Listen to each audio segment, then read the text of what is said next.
Thumbnail দেখা আবার ডরেন না। আমি রুমিনরে মোনাফেক বলি নাই, রুমিন নিজেই নিজেরে মোনাফেক বলছে।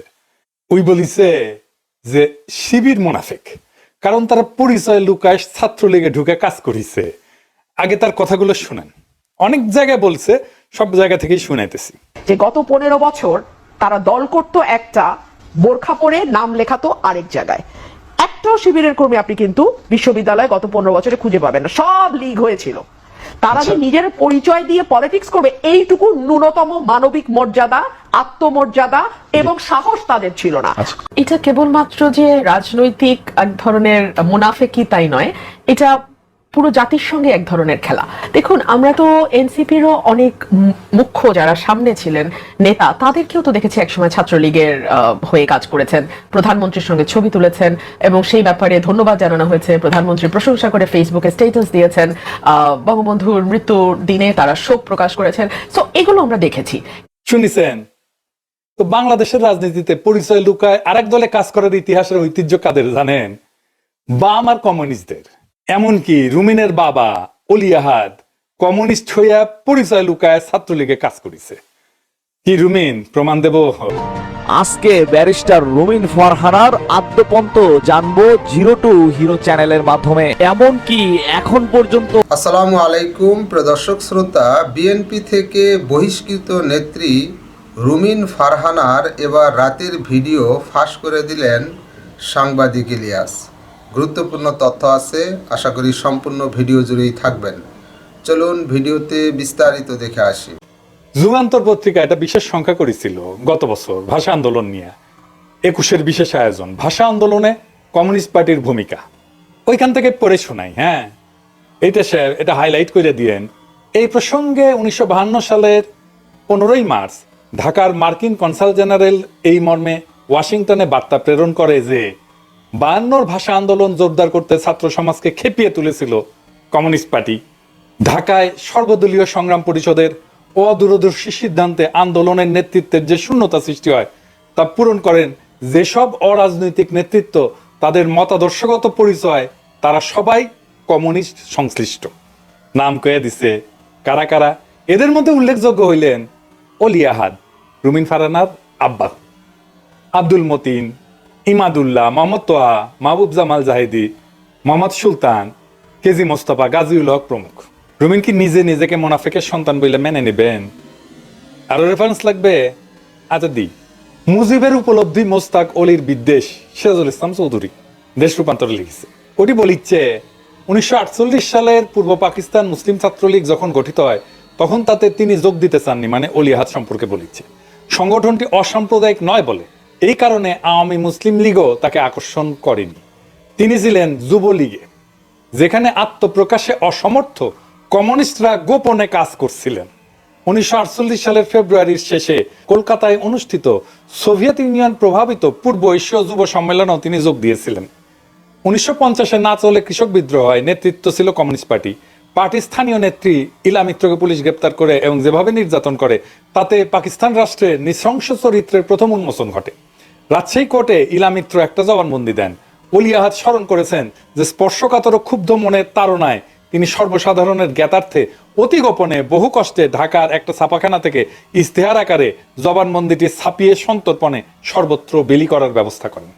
পার্টির কর্মী হিসাবে কিন্তু জবানবন্দিটি ছিল ইংরেজিতে, ইস্তেহারে ইংরেজির সঙ্গে বাংলার অনুবাদও ছিল এবং অনুবাদ তিনি নিজেই করছিলেন। কাজটি সামান্য ছিল না, যেমন দুঃসাহসিক তেমনি দুঃসাধ্য এবং ঐতিহাসিক। এক সময়ের আওয়ামী লীগের তিনি সাংগঠনিক সম্পাদক ছিলেন, কিন্তু মৌলানা ভাসানীর নেতৃত্বে যখন ন্যাপ গঠিত হইল তখন আওয়ামী লীগ ছেড়ে ন্যাপেই যোগ দিয়েছিলেন। আওয়ামী লীগের ভেতর কমিউনিস্ট ঘরানার যারা ছিলেন সবাই ন্যাপে চলে গিয়েছিলেন, মানে উনি কমিউনিস্ট ঘরানার ছিলেন। এরা নিজেদের রাজনীতি তো জানেই না, বাংলাদেশের রাজনৈতিক ইতিহাসও জানে না, এমনকি নিজের বাপের ইতিহাসও জানে না। আজ জাতিকে ইতিহাস শেখাচ্ছে, মোনাফিকি শেখাইতেছে। এদের খারাপ বাম্বু দিলেও না, এদের লজ্জা হবে না। তো শেখ রুমিনুর রহমান কেন তো ডেসপারেট হয়েছে জানেন? কারণ তার সাথে আসল জায়গার সম্পর্ক। আমি করোনার টাইমে একটা লাইভ ভিডিও দেখাই সেন্টার ফর বাংলাদেশ ইন্ডিয়া রিলেশনসের সাথে, দেখেন কেমন তার সম্পর্ক সেই লাইভে। এই প্রোগ্রামে ভারতীয় রয়ের সাবেক অফিসার, এনএসজির সাবেক ডেপুটি কমান্ডার দীপাঞ্জন চক্রবর্তীও ছিল এই রুমিন ফারহানার সাথে। এমনকি উপস্থাপক যে শহীদুল হাসান খোকন, সে 5ই আগস্ট ইন্ডিয়া পলায়, এখনো পলাই আছে। এইটা সাহেব দেখান তো প্রফেসর রুহুল হকের সাথে তার কেমন সম্পর্ক, সে নিজেই কি বলিচ্ছে শুনেন। আমাদের সঙ্গে সরকার দলীয় যে সংসদ সদস্য যুক্ত হয়েছেন ডক্টর আফম রুহুল হক, উনি শুধু আমাদের সাবেক স্বাস্থ্যমন্ত্রী ছিলেন না, উনি সংসদ সদস্য এবং তার চেয়ে বড় পরিচয় উনি একজন অত্যন্ত বড় মাপের ডাক্তার। উনি আমার পরিবারের অনেকের চিকিৎসা দিয়েছেন এবং তাদেরকে তিনি সুস্থ করে তুলেছেন। সুতরাং আমরা পারিবারিকভাবেই তার কাছে কৃতজ্ঞ। উনি অনেক বড় মাপের ডাক্তার। তো স্যার নিশ্চয়ই খুব ভালো জানেন যে আমরা যেভাবে আসলে করোনা ম্যানেজ করবার চেষ্টা করছি সরকারিভাবে, সেটা সফল হবার কোনো কারণ নেই। আচ্ছা এবার আসেন দেখি রুমিন কেমনে আওয়ামী লীগ আমলে এত আরামে ছিল। কেমন ছিল জানেন? সে চান্স পাইলেই মুজিব পরিবারের প্রশংসা করতো, বিশেষ করে বেগম মুজিবের। শোনেন আগে কি করছে। আব্বা তো আওয়ামী লীগ থেকে বেরিয়ে গেছে বহু আগে, এবং ওনার সাথে কোনো সম্পর্ক উনি রাখেননি আওয়ামী লীগের সাথে। কিন্তু জীবনের শেষ দিন পর্যন্ত উনি যতবার বেগম মুজিবকে স্মরণ করতেন, ভাবি বলতে উনি অজ্ঞান ছিলেন। এবং মজার বিষয় কি, ওই সময় যারা আওয়ামী লীগ করেছে তারা একটা কথা খুব বলে যে যদি বেগম ফজিলাতুন্নেসা মুজিব না থাকতেন তাহলে বঙ্গবন্ধু বঙ্গবন্ধু হয়ে উঠতেন না। সো আব্বার একটা ছিল, উনি বলতেন ভাবির মতন মেয়ে দেখেন আমার। এই রুমিন যে কথাটা কইছে না, এই রেফারেন্সে আওয়ামী লীগ তার ওয়েবসাইটে উল্লেখ করেছে, দেখেছেন? দেখেন এখন কবেন যে রুমিনের রেফারেন্স কেমনে ইউজ করছে, ওর বাপের কথা তো কইছে। এই কথা ওর বাপ বই লিখে গেছে, এই কথা বাপ কখনো লেখেনি। ওই রুমিন নিজের বাপকেও বেঁচে দিচ্ছে, তার বাপ তো বই লিখছে, সেখানে বেগম মুজিবের বন্দনা করেছে। ওলিয়াদ রুমিন দেখাইতে পারবে? সে যে বানায় বানায় বলতেছে সেটা বোঝা যায় তার কথায় যে ওলিয়াদ নাকি বলতো ভাবির মতো মেয়ে দেখেন আমার জন্য। শুনেন আবার এই শোনা। আব্বার একটা ছিল, উনি বলতেন ভাবির মতন মেয়ে দেখেন আমার। মানে ওই টাইম মেশিনের চেপে ওর জন্মের আগে গিয়া শুনে আসিছে ওর বাপ ক্যাঙ্কা মেয়ে খুঁজিচ্ছে। চিন্তা করেন, সে যে চোখে চোখে মিশা কথা বলে। তো এটা আর একটা প্রমাণ দিই যে কোটায় হাসিনা সংসদের এমপি হয়েছিল, তাই না? ওই একটা অ্যাপ্লিকেশন মারিছিল প্লটের জন্য। তুই কর প্লট তো আমি নেই নাই, অ্যাপ্লিকেশন প্রত্যাহার করেছি। যখন যুক্তিত কেউ পারে না তখন বলে তুমি তো ফ্ল্যাটের আবেদন করিছো, মানে ব্যারিস্টারি পড়িছে, তো ওই ভাবিছে যা কবি সেটাই শুনবি। মা বলি শোনেন আগের ওর কথা শুনেন। আবেদন তো করি নাই, ফ্ল্যাটভোগী। দেখেন মিথ্যাচার কাকে বলে। আওয়ামী লীগ এই প্রোপাগান্ডাটা করতো, প্লট বলতো। আমি তো প্লটের চিঠি একদিনের মাথায় উইথড্র করেছি, আমি তো প্লট নেই নাই। আর আওয়ামী লীগের যদি আমাকে প্লট দেওয়ার থাকতো আর আওয়ামী লীগের সাথে যদি আমার আতাত থাকতো তাহলে তো চিঠি ফ্লাশ হইতো না। এই চিঠিতে আওয়ামী লীগ ফ্লাশ করছে সো দ্যাট আমি আওয়ামী লীগের, মানে আমার সাথে যখন যুক্তিতে পারছে না তখন ওরা বলবে তুমি তো ফ্ল্যাটের আবেদন করেছো, তুমি তো প্লটের আবেদন করেছো। সেই আবেদনটা কিন্তু আমি একদিনের মাথায় উইথড্র করেছি। ফ্ল্যাটের আবেদন করাটা অপরাধ না শেখ রুমিনুর রহমান, অপরাধ হয়েছে তো মিথ্যাচার। ওই অ্যাপ্লিকেশনে মিথ্যাচার করেছে যে তার নাকি ঢাকায় কোনো ফ্ল্যাট জায়গা জমি নাই। এডিটর সাহেব দেখান, অবশ্য ফ্ল্যাট লিখতে ফ্যাট কি লিখেছে, ফ্যাট ওর আছে কিনা ওটা আমরা কেমনে জানবো। যাই হোক, তো ওর লালমাটিয়ার তো প্লট আছে, নিজের দাও হলফনামায় স্বীকার করেছে তার ফ্ল্যাট আছে। যে দেখেন, যেহেতু তার আর কোনো ভাই বোন নাই সেহেতু লালমাটিয়ার 3 কাঠার প্লট, এলিফ্যান্ট রোডের ফ্ল্যাট দুইটাই তার। এছাড়া চট্টগ্রামে তার প্লট আছে। দেখেন কেমন মিথ্যাবাদী, দেখেন দেখেছেন কয়টা ফ্ল্যাট আর প্লট লাগে একজন মানুষের। এমনই গান না ধরিলে হয় যে পরের জায়গা পরের জমি, ঘর বানাইয়া আমি রই, আমি তো সেই ঘরের মালিক নই। কয়দিন আগে নির্বাচন কমিশনে এনসিপির আতাউল্লাহকে দলের লোকদেরকে দিয়ে পিটাইছে প্রধান নির্বাচন কমিশনের সামনে। প্রধান নির্বাচন কমিশন এখনো কিছু করেন নাই, কিন্তু এডিটর সাহেব দেখেন কিভাবে আঙ্গুল দিয়ে আক্রমণের নির্দেশ দিতেছে রুমিন নিজেই। দেখান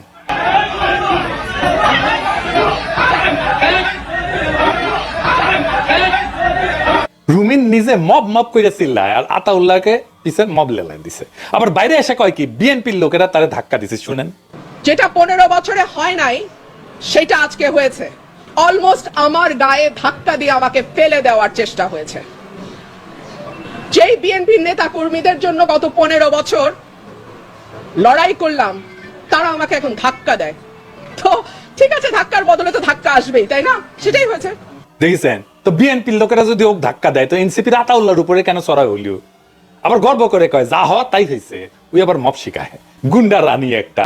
শেখ রুমিন ফারহানা জুলাই বিপ্লবের সিপাহ সালার হাসনাতকে ফৈন্নি বলছে, ফৈন্নি। তার আগে বলছে ডাকাত, ডাকাতের মতো নাকি। ঠিক আওয়ামী লীগ যে ভাষায় কথা বলতো, আজকে আমি একটা ডাকাতের মতন চেহারার ছেলেকে দেখলাম একই ভাষায় কথা বলতে। এক্স্যাক্টলি হি ওয়াজ ইকোয়িং আওয়ামী লীগ।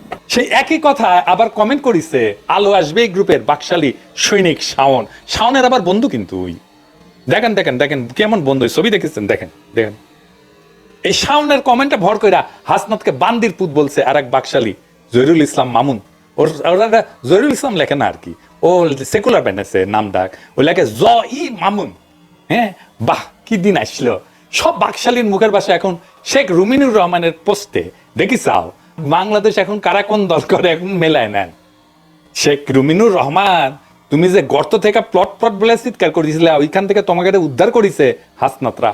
তুমি এমনই রাজনীতিবিদ যে বিএনপির আর এক গ্রুপের ভয়ে ব্রাহ্মণবাড়িয়ায় প্রবেশ করতে পারো না, আর আজ বাকশালীদের সাথে সুর মিলায় হাসনাতের দিকে চোখ রাঙাও। তোমার মতো রাজনীতিবিদ 7 বার জন্ম নিলেও একজন হাসনাত, আসিফ বা সাদিক কায়েম হইতে পারবে না। তোমার ইন্ডিয়ায় যে বিধানসভা নির্বাচন করা লাগবে হাসিনার মতো, তোমারও ইন্ডিয়া পড়ানো লাগবে। আমি কলে দেখতে পারিচ্ছি একেবারে চোখে চোখে।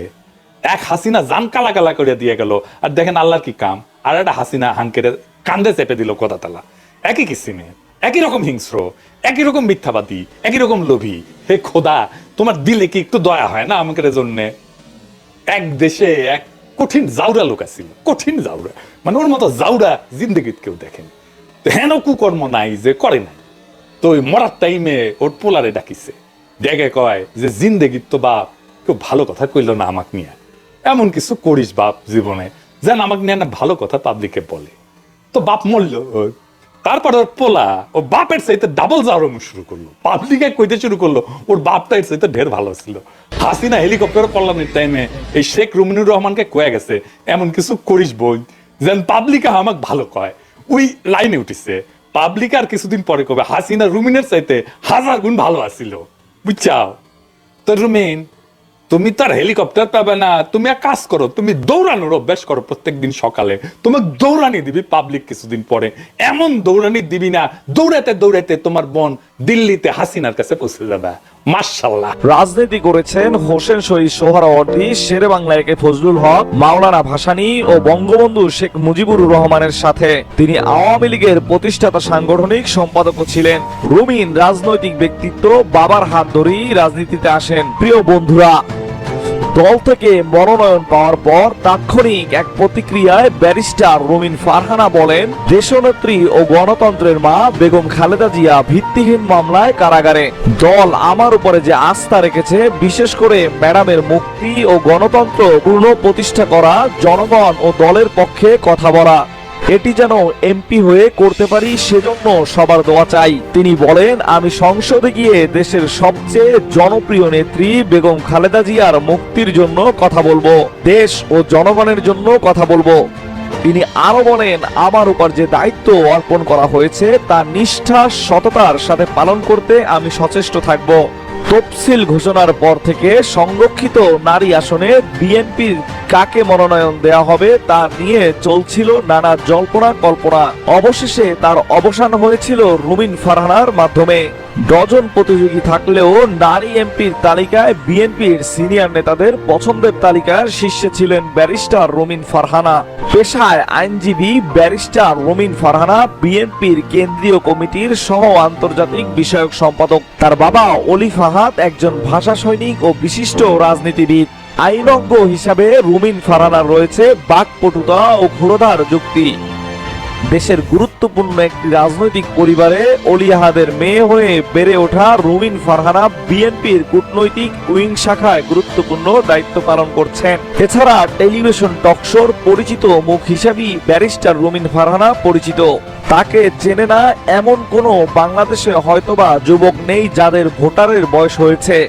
সংসদ এরিয়া রুমিন ফারহানা থাকা মানেই হচ্ছে এক আতঙ্কের নাম, ঝড়ের নাম।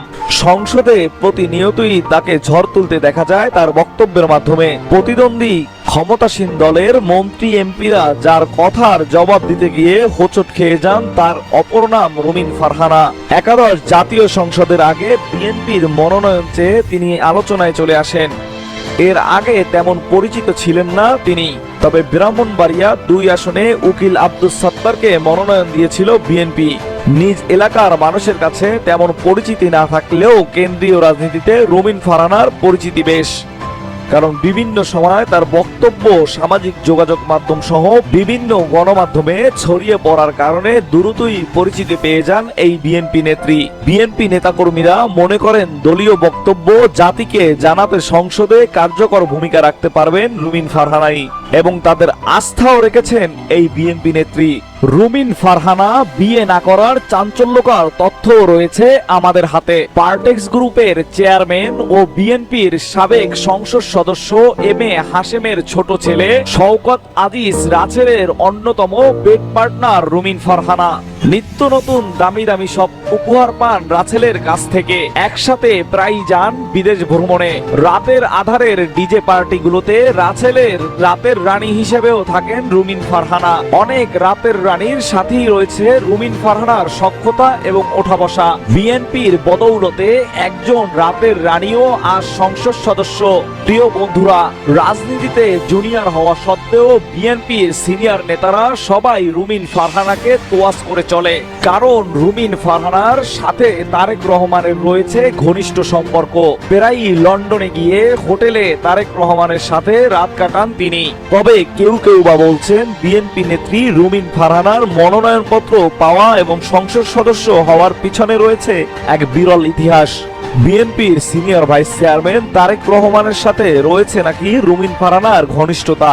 সেই ঘনিষ্ঠতার সূত্র ধরেই বিএনপির প্রার্থী রুমিন ফারহানা পেয়েছিলেন মনোনয়নপত্র। কেউ কেউ বলছেন রুমিন ফারহানা এখন পর্যন্ত বিয়ে করেনি, তার অন্যতম কারণ হচ্ছে তিনি তারেক রহমানের সাথে ঘনিষ্ঠ সম্পর্কে জড়িত। তারেকের আশীর্বাদী বিএনপির অনেক ত্যাগী জেল জুলুম সহ্য করা নেতা নেত্রীদের ডেঙিয়ে রুমিন ফারহানা আজ সংসদে। আরো অনেকের সাথে নিয়মিত রাত কাটান এই সংসদ সদস্য, যার কারণে 40-এর উপরে বয়স হওয়া সত্ত্বেও এখনো বিয়ে করেননি রুমিন। কেন বিয়ে করেন না বিভিন্ন টকশোতে এমন প্রশ্নের সম্মুখীন হলেও চতুরতার সাথে এই প্রশ্ন এড়িয়ে যান তিনি। পাকিস্তানের এক নাগরিকের সাথেও রয়েছে রুমিন ফারহানার ঘনিষ্ঠ সম্পর্ক।